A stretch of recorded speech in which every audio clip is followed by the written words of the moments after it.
અજામિલ પાપી છે, દારૂ પીએ, માંસાહાર કરે, જે ભાગવતમાં વર્ણન છે એ પ્રમાણે કહું તો માતા પિતાને અપશબ્દો બોલે અને અનેકો પાપો છે, પણ ટૂંકમાં બહુ પાપી માણસ છે. સમજવા જેવું એટલું કે બહુ પાપી છે. ગણિકાઓના ચક્કરમાં પણ ફસાયેલો છે, વૈશ્યાગમન કરે છે એવું પણ વર્ણન છે. બધું છે. થાય છે એવું કે એની પત્ની સગર્ભા અવસ્થામાં છે અને ઘરે સાધુ સંતો જમવા આવ્યા, મહાત્માઓ જમવા આવ્યા. પત્નીએ પ્રેમથી ભાવથી સરસ મજાના ભોજન બનાવ્યા તો બનાવ્યા, સરસ મજાના પીરસ્યા.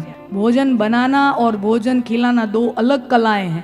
बनाना अलग कला है लेकिन खिलाना भी एक कला है. અહીંયા અમે આ મોહન બાપાના ઘરે મને એમ થાય મારો 5-10 કિલો વજન તો હવે વધીને જ જવાનો છે. બનાવવાની કળા ને પાછી ખવડાવવાની કળા. ખૂબ અદ્ભુત સેવા. મારી વ્યાસપીઠ તમારી આ સેવાને બિરદાવે છે. ખૂબ ખૂબ સરસ.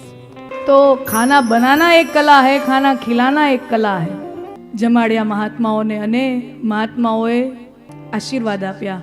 દીકરી, તે અમારી જે સેવા કરી છે ને, અમને એનો બહુ રાજીપો છે. અમે બહુ રાજી થયા. તારા ઘરે અમને ભોજન અને તે સરસ મજાની સેવા કરી, બહુ રાજી થયા.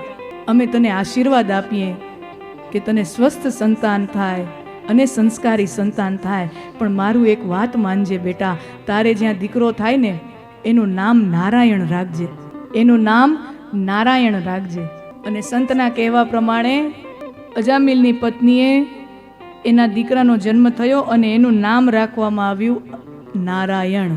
હવે અજામિલ એનો પિતા એવો પાપી માણા, ભગવાનમાં માને નહીં, મંદિરે કોઈ દી પગ મૂકે નહીં, ન કોઈ દી માળા લીધી, ઘરમાં મંદિર હોય એમાંય કોઈ દી દીવાબત્તી કરે નહીં, એવો એ પાપી વ્યક્તિ છે, દુરાચારી વ્યક્તિ છે. પણ ગમે એવો ખરાબ માણસ હોય, પોતાના સંતાનોમાં તો મમતા હોય ને.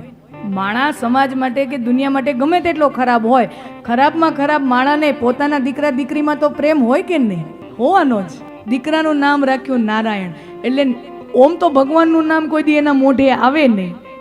રામ નામ, કૃષ્ણ નામ, નારાયણ નામ કોઈ દી લે નહીં. પણ પોતાના દીકરાનું નામ નારાયણ રાખ્યું ને તો દિવસમાં સેંકડો વાર નામ લેવા માંડ્યો. નારાયણ, પાણીનો ગ્લાસ લઈ આવ. નારાયણ, જમવાની થાળી લઈ આવ. નારાયણ, મારા માટે આ કર. નારાયણ, પંખો ચાલુ કરી દે. નારાયણ, નારાયણ, નારાયણ, નારાયણ, આવ મારા ખોળામાં બેસ.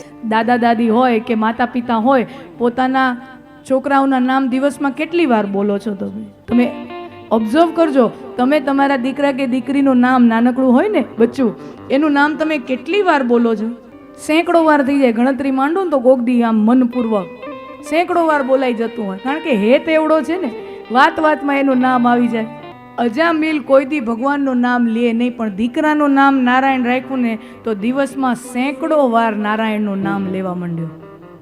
આ જુઓ, સંતાનનું નામ સારું રાખવાનું ફળ કેવું સારું હોય છે.